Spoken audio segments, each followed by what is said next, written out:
Good morning દોસ્તો, બહુ જોરદાર ચેપ્ટરમાં આપણે છીએ સંબંધ અને વિધેય. એમાં ત્રણ ટોપિક આપણા પૂરા થઈ ગયા છે.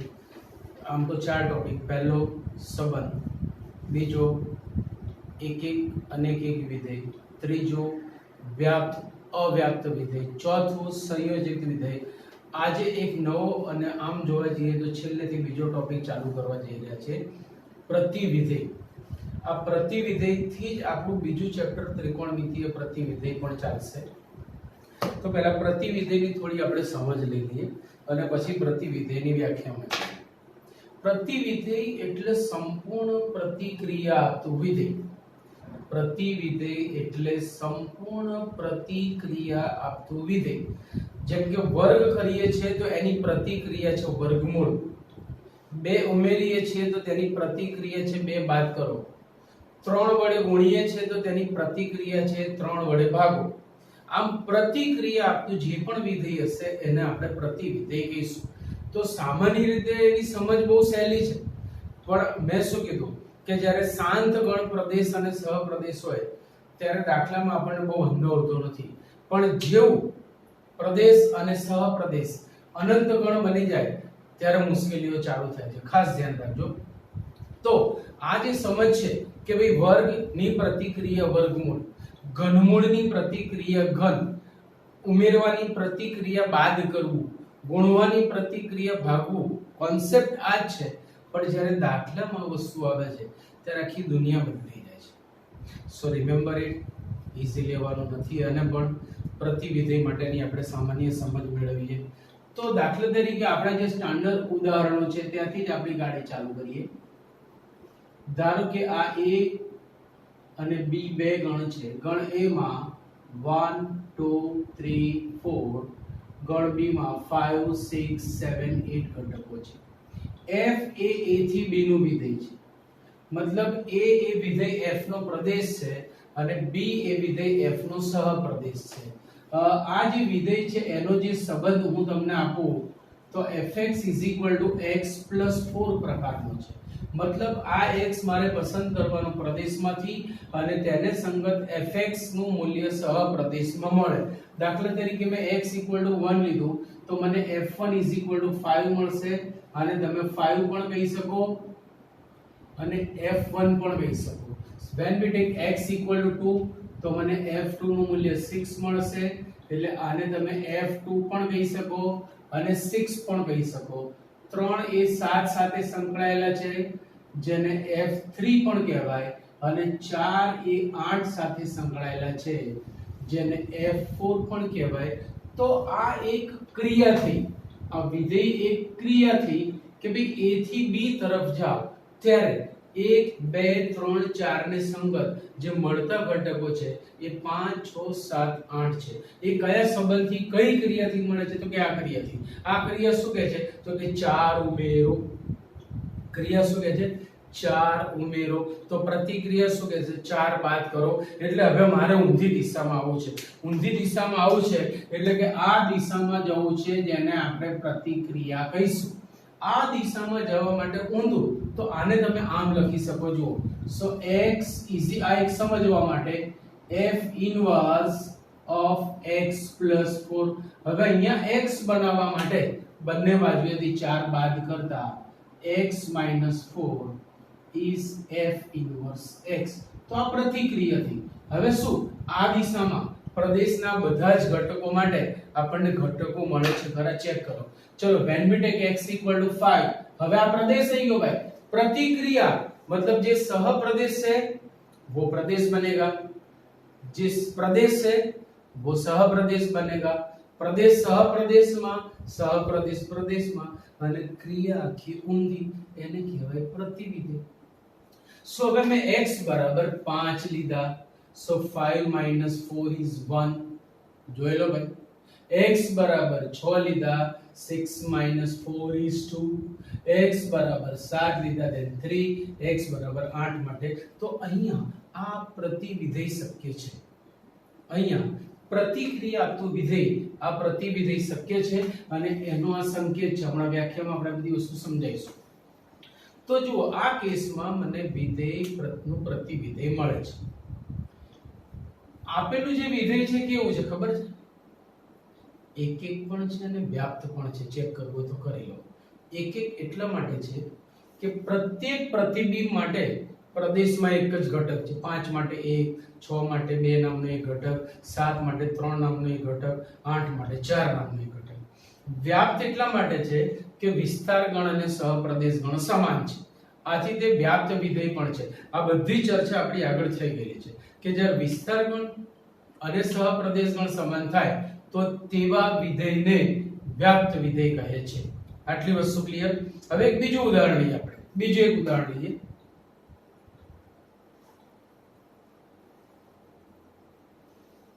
A B 1 2 3 4 -1 1 1 સાથે -1 2 સાથે 1 3 સાથે -1 અને આનો જે સંબંધ છે એ આ પ્રકારનો છે -1 ની x. આ x તમારે આ વિધેય f અને g નામ આપીએ તો પણ ચાલે અથવા f કહીએ છે. પ્રદેશમાંથી આ x પસંદ કરવાનો છે. તેને સંગત સહપ્રદેશમાં fx ના મૂલ્યો મળે. ચલો when we take x equal to 1 it gives -1. Check કરવું હોય તો કરી લો. -1 ની 1 ઘાત એટલે -1. when we take x equal to 2 -1 ની 2 ઘાત gives 1. when we take x equal to 3 -1/3 gives -1 and when we take x equal to 4 -1/4 gives 1. સો આ એક વિધેય મળ્યું. હવે ધારો કે મારે પ્રતિક્રિયામાં જવું છે. પ્રતિક્રિયામાં જવા માટે હું આમ એક વિધેય વ્યાખ્યાયિત કરવા માંગુ છું. તો ધારો કે આવું લખીએ તો હવે લખ્યા વગર જ આપણે વિચારીએ કે જો મારે આ દિશામાં જવું હોય તો આ પ્રદેશ બને ને આ સહપ્રદેશ બને. વિધેયની વ્યાખ્યા શું કહે છે કે પ્રદેશનો પ્રત્યેક સભ્ય સહપ્રદેશના અનન્ય ઘટક સાથે સંકળાયેલો હોવો જોઈએ. જો તમે આ દિશામાં જવા માંગશો તો 1 એ 2 સાથે અને 4 સાથે સંકળાયેલા છે. એનો મતલબ એક અનેક સંગતતા આ દિશામાં જોવા મળે છે અને એક અનેક સંગતતા ક્યારે વિધેય મળે નહીં. એટલે આપણને અહીંયા આ દિશાનું વિધેય મળે નહીં. એટલે કે પ્રતિવિધેયના ચાન્સીસ નથી. હવે અહીંયા તમે જુઓ કે આપેલું વિધેય કેવા પ્રકારનું છે? એક એક છે? ના. તો રાઈટ અનેક એક છે. એકથી વધારે ઘટકો એક ઘટક સાથે, એકથી વધારે ઘટકો એક સાથે સંકળાયેલા છે. માટે તે એક અનેક એક વિધેય છે. વ્યાપ્ત છે? હા વ્યાપ્ત છે.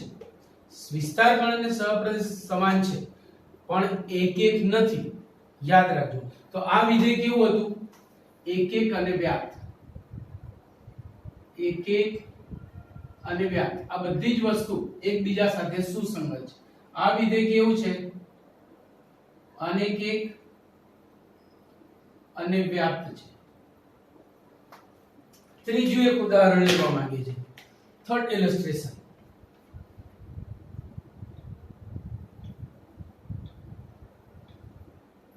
a b a થી b નું વિધેય 1 2 3 4 5 6 7 8 9 1 5 સાથે 2 6 સાથે 3 7 સાથે 4 8 સાથે and the relation is fx is equal to જે પહેલામાં લીધું છે એ સંબંધ લીધો છે પણ only the difference is that કે in the codomain સહપ્રદેશમાં એક નવ નામના નવા ઘટકનું આગમન થયેલું છે. એક ન્યુ એન્ટ્રી પડી છે the element 9. હવે આ સંજોગોમાં આપણે જોઈએ તો મને જો આ દિશાનું વિધેય જોઈતું હોય તો તમે વિચારી જુઓ કે વિધેયની વ્યાખ્યા શું કહે છે કે જો પ્રદેશના પ્રત્યેક ઘટક માટે એક પણ બાકી ના રહેવો જોઈએ. પ્રદેશના પ્રત્યેક ઘટક માટે સહપ્રદેશમાં અનન્ય ઘટક હોવો જોઈએ. હવે 9 ને પૂછો તો 9 સાથે તો જોડવા કોઈ તૈયાર જ નથી. હજી તો એ ન્યુ બોર્ન બેબી છે. હજી તો નવી એન્ટ્રી પડી છે. એને સામેના કોઈ ઘટક સાથે સંબંધ બંધાયો નથી. એનો મતલબ કે પ્રદેશના ઘટક 9 માટે સહપ્રદેશમાં કોઈ જ ઘટક છે નહીં. એનો મતલબ કે b થી a તરફનું વિધેય મળે નહીં.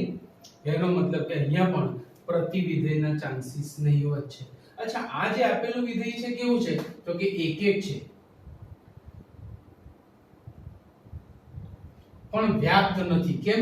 તો કે સહપ્રદેશ ગણ અને વિસ્તાર ગણ સમાન નથી. જો વિધેય f નો સહપ્રદેશ ગણ કોણ થશે? Set of 5 6 7 8 9. વિસ્તાર ગણ કોણ થશે? માત્ર પ્રતિબિંબોનો ગણ, સેટ ઓફ 5 6 7 8. તો આ વિસ્તાર ગણ થયો, જ્યારે સહપ્રદેશ ગણમાં 9 નામનો એક વધારાનો ઘટક છે. પરિણામે વિસ્તાર ગણ અને સહપ્રદેશ ગણ સમાન નથી, એક છે અને અવ્યાપ્ત છે. તો અહીંયા તમે જુઓ કે પ્રતિવિધેયના ચાન્સીસ છે, પ્રતિવિધેયના ચાન્સીસ નથી. હવે આપણે પ્રતિવિધેયની વ્યાખ્યામાં આગળ જઈએ છીએ. પ્રતિક્રિયા આપતું વિધેય, પ્રતિક્રિયા માટે જે સહપ્રદેશ છે એ પ્રદેશ બને અને પ્રદેશ સહપ્રદેશ બને. તો હવે એની વ્યાખ્યા જુઓ. ધારો કે f from a to b કોઈ વિધેય છે.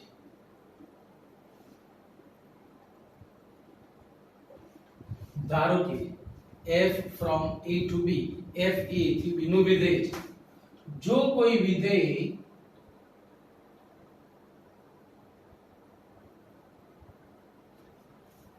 g from b to a, g from b to a એવું મળે કે જેથી g circle f is equal to ia તથા f circle g equal to ib થાય. मतलब કે f અને g નું સંયોજન મળતું હોવું જોઈએ અને તે ક્યાંથી ક્યાંનું થાય? f ના પ્રદેશથી g ના સહપ્રદેશનું, f ના પ્રદેશથી g ના સહપ્રદેશનું. જો છેલ્લું લેક્ચર તમે રિવાઇઝ કર્યું હોય તો તમને ખ્યાલ હશે. એ જ રીતે f સર્કલ g મળતું હોવું જોઈએ અને તે વિધેય ક્યાંથી ક્યાંનું થાય? તો કે g ના પ્રદેશથી f ના સહપ્રદેશનું. I એટલે આઇડેન્ટિટી ફંક્શન. તદેવ વિધેય હંમેશા પ્રદેશ અને સહપ્રદેશ સમાન હોય. ia નો મતલબ a થી a નું વિધેય, ib નો મતલબ b થી b નું વિધેય. એ વ્યાખ્યા તમે જાણો છો કે ia from a to a તથા iax equal to x. मतलब પ્રદેશનો પ્રત્યેક ઘટક પોતાની જ સાથે સંકળાયેલો હોય. all the elements are the images of themselves. એનો મતલબ એવો થયો કે દરેક પ્રતિબિંબ પોતાનો જ ઘટક હોય અથવા ઘટક પોતે જ પ્રતિબિંબ હોય, એને આપણે તદેવ વિધેય કહીએ છીએ. તો આ તદેવ વિધેય બને. આ a થી a નું અને આ b થી b નું. આ કોનું સંયોજન છે દોસ્તો? f અને g નું. બરાબર યાદ રાખજો, લફડાવાળી વાત છે. f અને g નું સંયોજન. આ કોનું સંયોજન છે? g અને f નું. લખવામાં પહેલા g, બોલવામાં પહેલા g, પણ એપ્લાય થશે પહેલા f. માટે આપણે એવું કહીશું કે આ f અને g નું સંયોજન છે. અહીંયા લખવામાં પહેલા f, બોલવામાં પહેલા g, પણ એપ્લાય થશે પહેલા g. સોરી, લખવામાં પહેલા f, બોલવામાં પહેલા f, પણ એપ્લાય થશે પહેલા g. આથી g અને f નું સંયોજિત વિધેય કહીશું. તો ધારો કે f a થી b નું વિધેય છે. g એવું મળે કે જેથી આવું થાય, તો g ને f નું પ્રતિવિધેય કહે છે. સંકેતમાં તેને g ને જ f ઇન્વર્સ વડે દર્શાવાય છે. આમ g ની જગ્યાએ જો તમે f ઇન્વર્સ લખો તો ચાલે.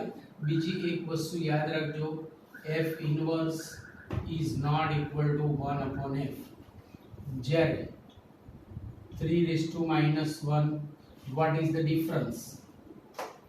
ભાઈ આ 3 raised to minus 1 is 1/3, કારણ કે આ જે ક્રિયા છે એ વાસ્તવિક સંખ્યાની છે, જ્યારે આ જે ક્રિયા છે એ વિધેયની છે. બંનેની દુનિયા અલગ છે. વાસ્તવિક સંખ્યાઓના નિયમ વિધેયને ના અપાય અને વિધેયના નિયમ વાસ્તવિક સંખ્યાને ના અપાય. આ 3 ઇન્વર્સ ભલે બોલો the proper pronoun is 3 raised to -1 જે થશે 1/3 doesn't mean f inverse is 1/f એવું નથી. બરાબર યાદ રાખજો. આ ક્રિયા છે જ્યારે આ સંખ્યા છે. સંખ્યાની ક્રિયા છે વ્યસ્ત સંખ્યા, પણ આ તો વિધેય પોતે જ એક ક્રિયા છે. સો f inverse doesn't mean 1/f. બરાબર પેજામાં છાપી મારજો, આવી ભૂલ ક્યારેય કરતા નહીં. બરાબર છે. હવે બીજી વસ્તુ કે ભાઈ જીને જો આપણે f inverse કહેતા હોઈએ તો આ બંને જગ્યાએ આપણે f inverse લખી શકીએ.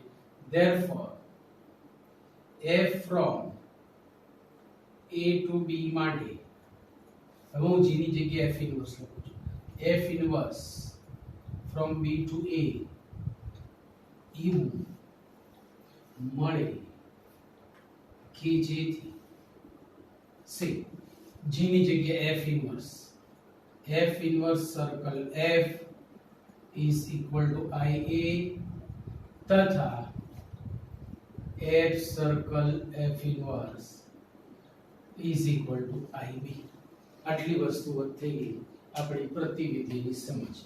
તો ભાઈ ધારો કે કોઈ વિધેય માટે પ્રતિક્રિયા આપતું વિધેય મળતું હોય તો જ તેને પ્રતિવિધેય કહેવાય, અને જેથી આ બંનેનું સંયોજિત વિધેય પાછું તદે વિધેય મળવું જોઈએ તો જ એ વસ્તુ શક્ય બને, અન્યથા નહીં. Clear point. તો એ વસ્તુ તમે અહીંયા જોઈ શકશો. અહીંયા તમે એ વસ્તુ જોઈ શકશો. જો હું પહેલા આ આપું છું g circle f of 1 is g of f1. What is f1? f1 is 5. So g5. What will be g5? તમે આમ જાઓ તો એ થશે 5 એક સાથે સંકળાયેલો છે એટલે 1. એનો મતલબ 1 નું પ્રતિબિંબ પોતે જ બનશે. તમે આમ આવો અને આપણે g વિધેય નામ આપો g. ઊંધી દિશામાં આવવાનું. f ઇન્વર્સ નું બીજું નામ પાડો g, જે વ્યાખ્યામાં આપણે કીધી. તો અહીંયા 5 મૂકશો તો 5 - 4 is 1. સો 1 1 સાથે, 2 2 સાથે, 3 3 સાથે, 4 4 સાથે સંકળાયેલા છે એટલે કે તદેવ વિધેય છે અને માટે તે પ્રતિવિધેય છે. સો આ પ્રતિવિધેયની આખી સમજ થઈ. ઇન શોર્ટ આપણે એટલું કહી શકીએ કે પ્રતિક્રિયા શક્ય હોય તો પ્રતિવિધેય મળે, પણ અહીંયા તમે જોશો તો પ્રતિક્રિયા ભલે શક્ય રહી પણ તે વિધેય જ નથી બનતું. વાત પૂરી. પ્રતિક્રિયા શક્ય છે, વિધેય જ નથી બનતું. વાત પૂરી. એટલે પ્રતિક્રિયા આપતું વિધેય પ્રતિવિધેય બની શકે. હવે આ પ્રતિક્રિયા આપતું વિધેય નથી, પ્રતિક્રિયા આપતું વિધેય નથી, પ્રતિક્રિયા આપે છે વિધેય નથી, એટલે આ બે પ્રતિવિધેય બની શકે નહીં, આ બની શકે. તો આની કેટલીક શરતો આપણી પાસે છે. સો આખી એની વ્યાખ્યા થઈ ગઈ. શોર્ટમાં આપણે આટલું જ યાદ રાખીશું પ્રતિક્રિયા, અને એને તમે તમારી સમજ પ્રમાણે આવું લખવું હોય તો લખી શકો. અર્થઘટન એક જ છે. બરાબર. સો પ્રતિવિધેયની વ્યાખ્યા પછી આપણે એના કેટલાક પરિણામો છે એમાં જઈએ તો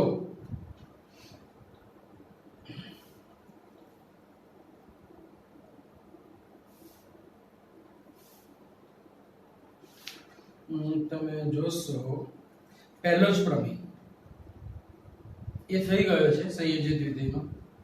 એના પછી પ્રમેય નંબર 2 છે. પ્રમેય નંબર 2 નું પરિણામ આવું છે કે f એ x થી y નું અને g એ y થી z નું વિધેય છે. Theorem number 2. f is a function mapping from x to y and g is a function mapping from y to z.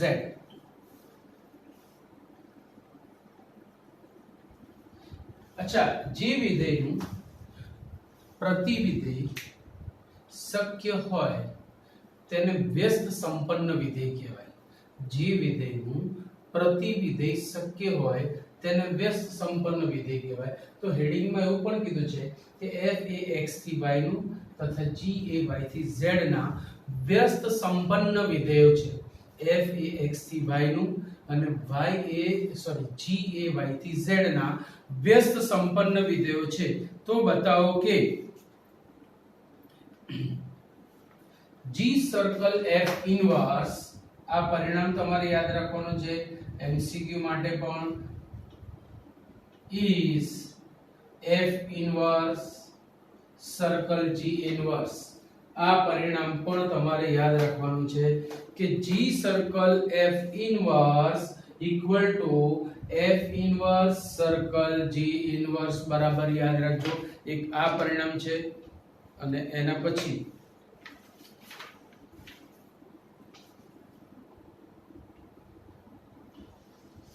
બીજા બે એક પરિણામ તમે લખી રાખજો, હું લખાવું છું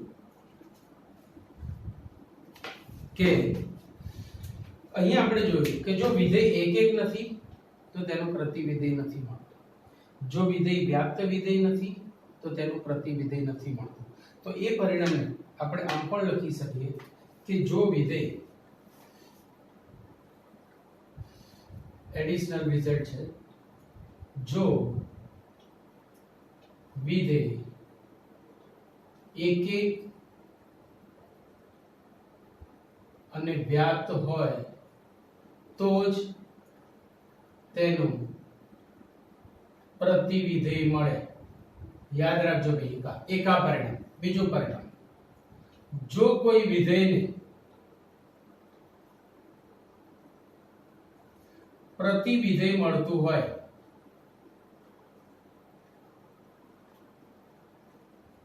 જો કોઈ વિધેયને પ્રતિવિધેય મળતું હોય તો તે એક એક અને વ્યાપ્ત હોય.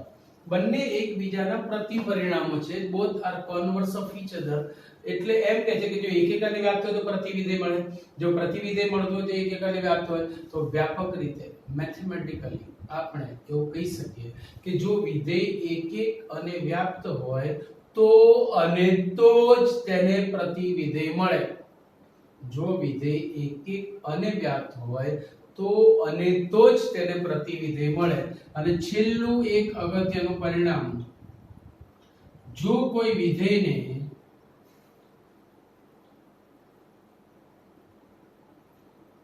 પ્રતિવિધેય મળતું હોય, જો કોઈ વિધેયને પ્રતિવિધેય મળતું હોય તો તે અનન્ય જ હોય.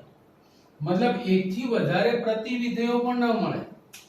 જો કોઈ વિધેયને પ્રતિવિધેય મળતું હોય તો તે અનન્ય જ હોય, એકથી વધારે પ્રતિવિધેયો મળે નહીં. આટલી વસ્તુ ક્લિયર થઈ ગઈ. a થી b નું કોઈ વિધેય હોય, જો b થી a નું વિધેય મળે કે જેથી આવું થાય તો તે પ્રતિવિધેય છે. પ્રતિવિધેયને ઇન્વર્સ વડે દર્શાવાય. f inverse is not equal to 1 upon f. યાદ રાખજો, જે વાસ્તવિક સંખ્યાની ક્રિયા છે. ત્યાર પછી એને f ઇન્વર્સ ના સ્વરૂપમાં લખ્યું. પછી થિયરમ નંબર 2 કે જો f અને g વ્યસ્ત સંપન્ન વિધેય હોય, વ્યસ્ત સંપન્ન વિધેય કોને કીધું છે? જે વિધેયનું પ્રતિવિધેય મળતું હોય તેને વ્યસ્ત સંપન્ન કહે છે. તો f અને g જો વ્યસ્ત સંપન્ન વિધેય હોય તો g circle f inverse equal to f inverse circle g inverse. એના પછી ત્રણ પરિણામો કે જો કોઈ વિધેય એક એક અને વ્યાપ્ત હોય તો જ પ્રતિવિધેય મળે. પ્રતિવિધાન, જો કોઈ વિધેયને પ્રતિવિધેય મળતું હોય તો તે એક એક અને વ્યાપ્ત હોય જ. ત્રીજું અગત્યનું પરિણામ, જો કોઈ વિધેયને પ્રતિવિધેય મળતું હોય તો તે અનન્ય હોય. કોઈ પણ વિધેયને એકથી વધારે પ્રતિવિધેયો મળી શકે નહીં. આ આખી સમજ મેં તમને આપી દીધી, પ્રતિવિધેયની સમગ્ર સમજ આપી દીધી. એનો આખો ખ્યાલ, total identity, total introduction of the inverse function. હવે થોડા દાખલા જોશો, એમ તમને વધારે ખ્યાલ આવશે કે હાઉ ટુ એપ્લાય. સો આપણે મિત્રો આવી જાઓ સ્વાધ્યાય 1.3. ત્યાં મેં તમને પહેલા 3 દાખલા અને 13મો દાખલો, આટલા દાખલા ખાસ કરાયા હતા. હવે આપણે ચોથા દાખલાથી આગળ જઈએ છીએ કે if fx is this then show that f circle f is x, what is the inverse of. હવે બે પ્રશ્ન પૂછ્યા છે. પહેલું f circle f બરાબર x સાબિત કરો અને બીજું કીધું છે કે તેના પ્રતિવિધેય વિશે શું કહી શકાય, તેના પ્રતિવિધેય વિશે શું કહી શકાય? બરાબર છે. તો પહેલા આપણે f સર્કલ f ની વાત કરીએ. અચ્છા, આ દાખલો થોડો મોટો છે. કામ કરો, આપણે પહેલા પાંચમો દાખલો લઈએ. થોડા સહેલા દાખલાથી સમજ ચાલુ કરીએ, કારણ કે આ થોડો મોટો દાખલો છે. સમજ માટે પહેલા થોડો સહેલો, પછી ધીરે ધીરે આપણે, એટલે પહેલા પાંચમો લઈએ, ચોથો પછી કરાવું છું, જેથી તમને મુશ્કેલી થાય નહીં.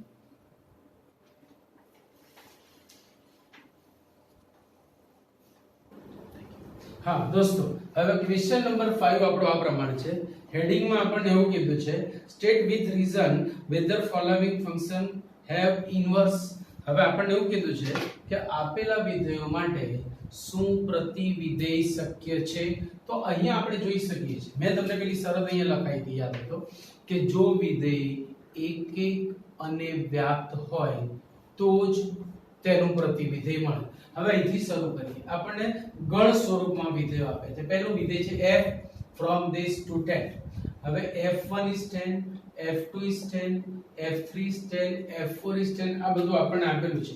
તો આ જ વસ્તુ તમે જ્યારે વેન આકૃતિમાં જોશો, આ જ વસ્તુ તો તમને બહુ જ ઈઝીલી સમજાઈ જશે કે આ જે પ્રદેશ છે, આ જે ગણ છે, તેમાં ઘટકો આ છે, જ્યારે અહીંયા 10 છે.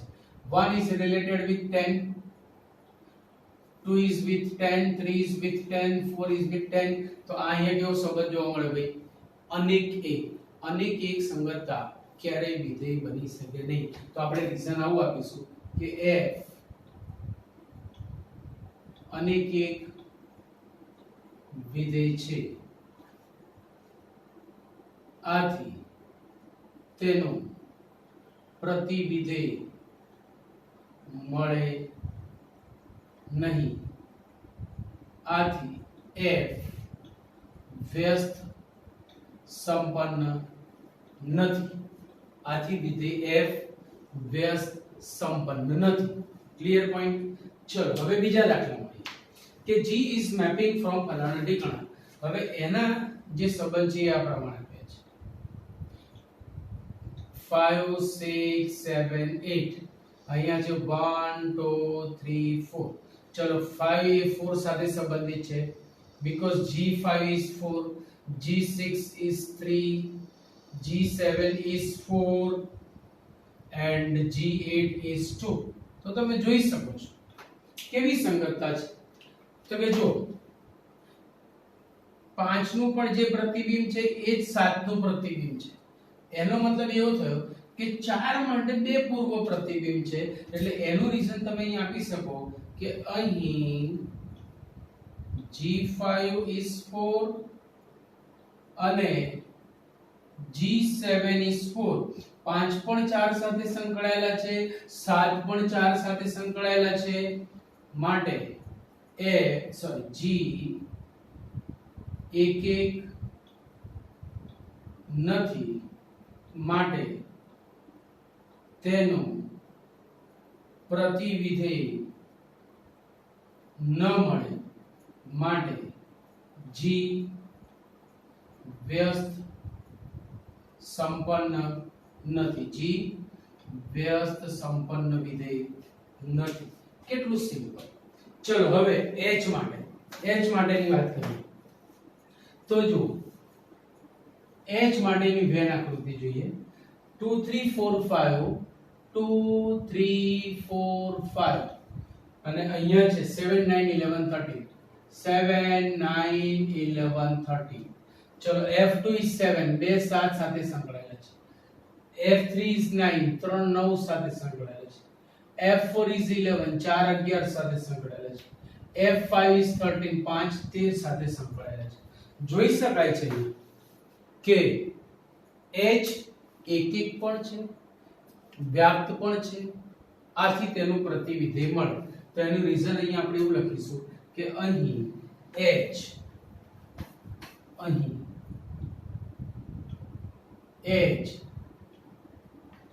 એક એક અને વ્યાપ્ત છે,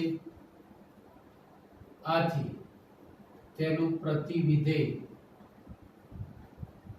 h ઇન્વર્સ મળે. એટલે કે h વ્યસ્ત સંપન્ન છે.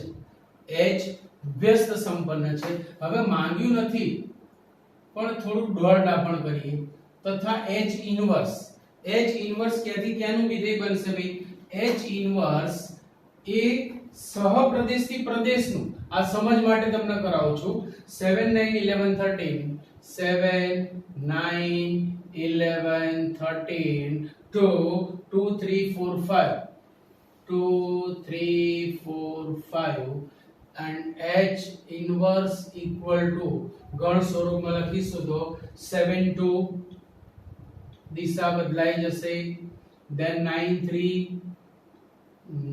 3 then 11 4 then 11 4 and then 13 5 then 13 5 તો આ થઈ ગયું h ઇન્વર્સ લખવામાં બહુ સરળ છે એક વખત તમારી સમજ ક્લિયર થઈ જાય તો હું નથી માનતો કે ક્યાંય તમને પ્રતિવિધેયમાં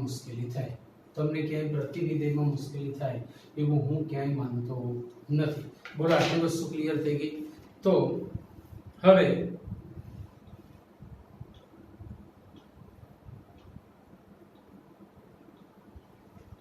છઠ્ઠા દાખલામાં જઈએ ક્વેશ્ચન નંબર 6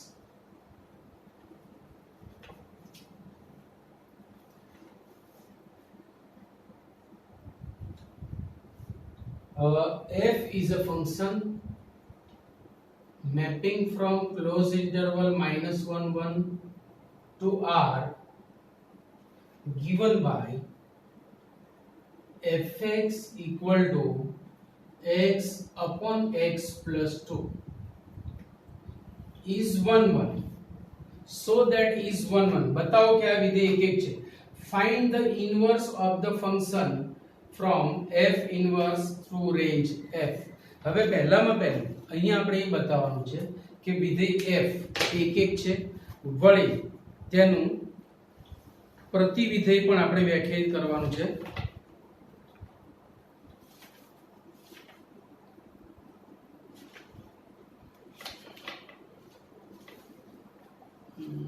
દાખલા નંબર 6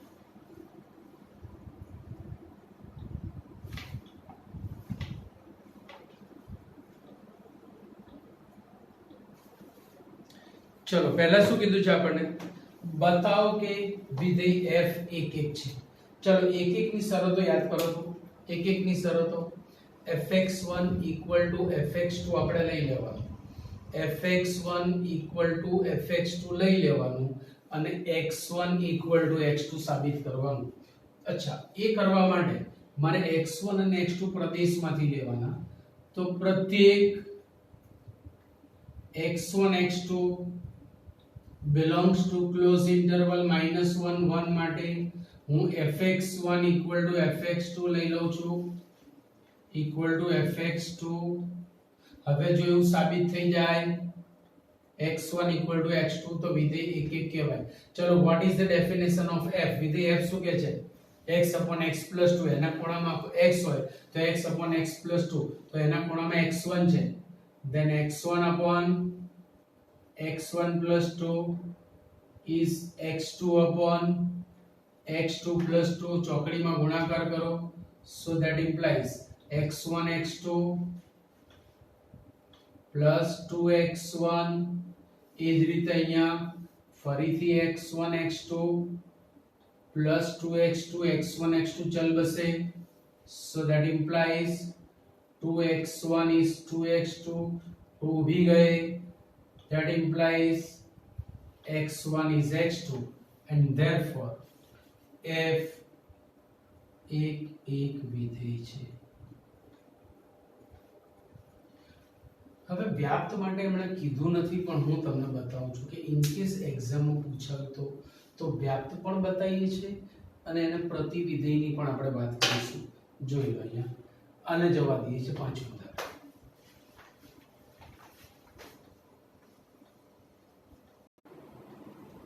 એક છે એવું સાબિત કરી દીધું વ્યાપ્ત માટે એમણે કીધું નથી આપણે બરાબર તો આપણે વ્યાપ્ત સાબિત કરીએ છીએ વધારાની સમજ માટે વ્યાપ્ત માટે પણ મેં તમને સમજાવ્યું કે વ્યાપ્ત માટે fx ના સ્થાને આપણે y લઈએ છીએ fx equal to x upon x plus 2 માં y લેતા x upon x plus 2.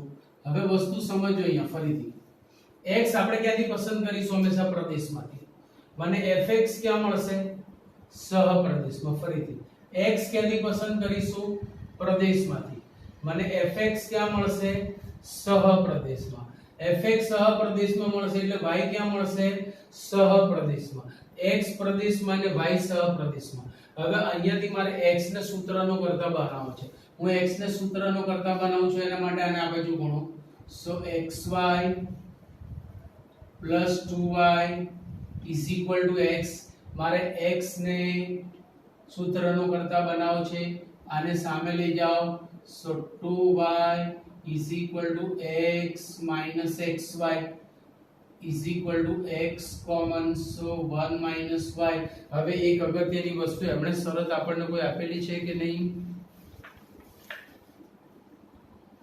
કોઈ શરત આપણને આપેલી નથી, પણ એમણે એવું કીધું છે કે ભાઈ એની રેન્જ એટલે વિસ્તાર માટે એ જો છેલ્લે લખ્યું છે કે f mapping from -1 to 1 to range એટલે કે વિસ્તાર. એટલે વિસ્તારમાં એવી જ કિંમતો લઈશું કે જે વ્યાખ્યાયિત હોય. હવે તમે અહીંયા જો મારે x ને સૂત્રનો કરતા બનાવો છે.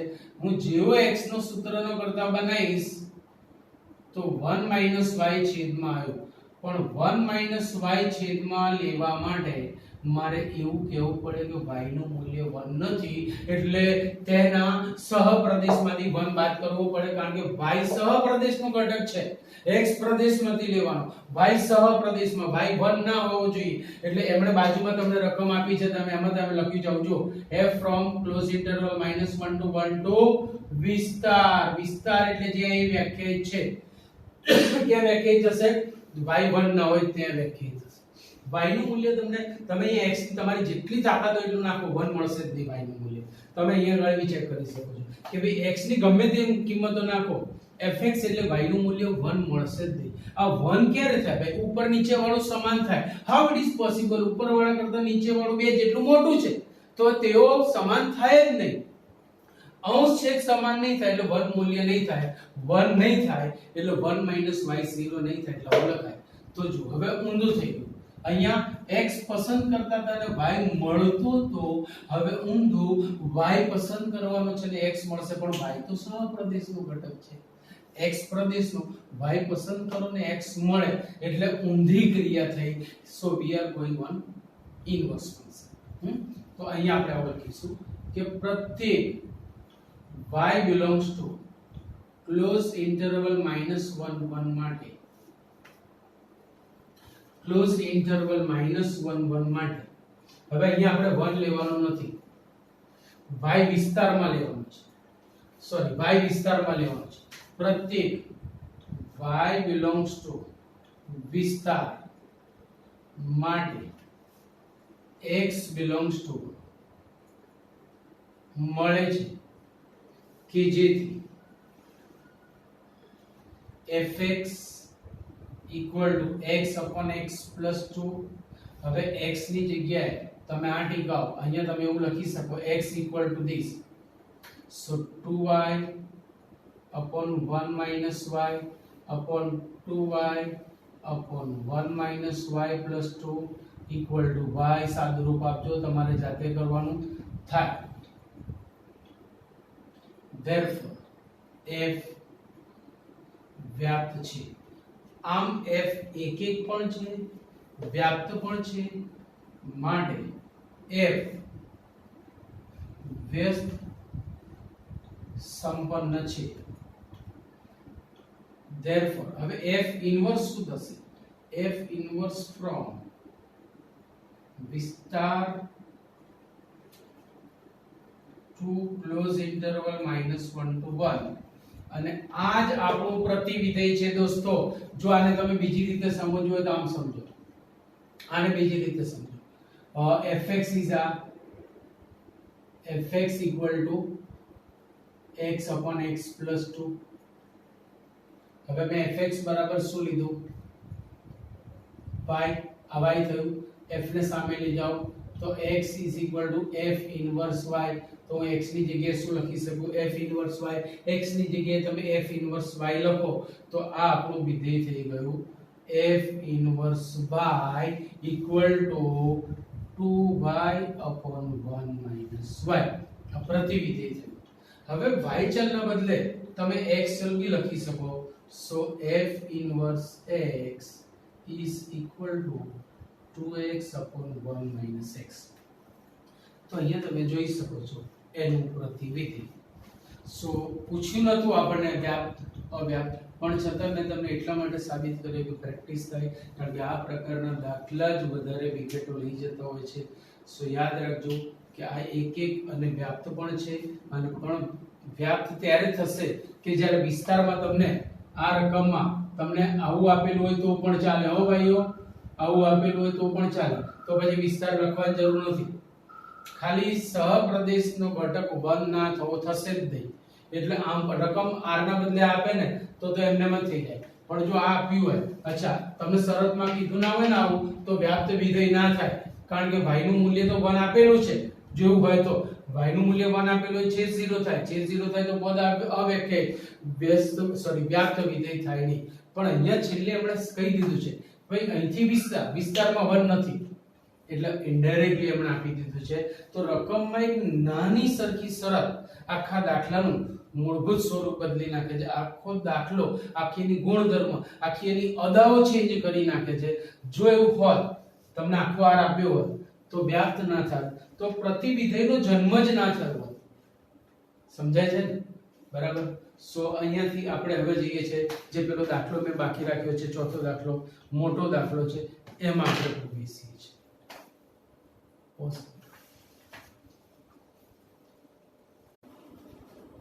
જો ચોથો દાખલો, fx is equal to 4x plus 3 upon 6x minus 4, જ્યાં x નું મૂલ્ય 2/3 નથી. So that f circle f is equal to x, અને પ્રત્યેક x is not equal to 2/3 માટે what is the inverse of f?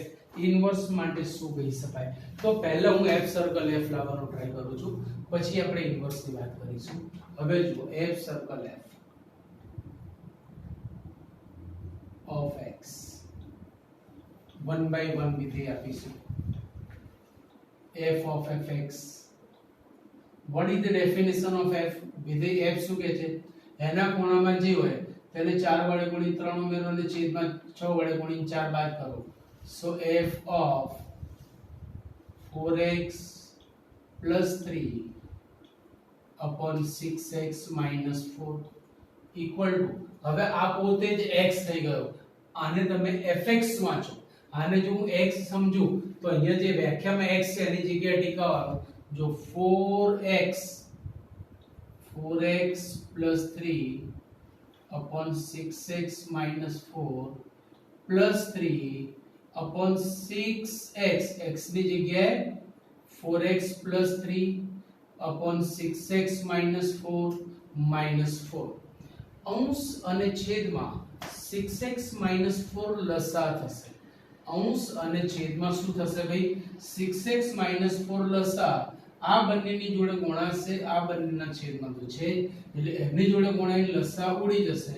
તો બચેલું સ્વરૂપ આવું થશે: 4 into 4x plus 3 plus 3 into 6x minus 4 upon 6 into 4x plus 3 minus 4 into 6x minus 4 equal to 16x plus 12 plus 18x minus 12 upon 24x plus 18 minus 24x plus 16 equal to,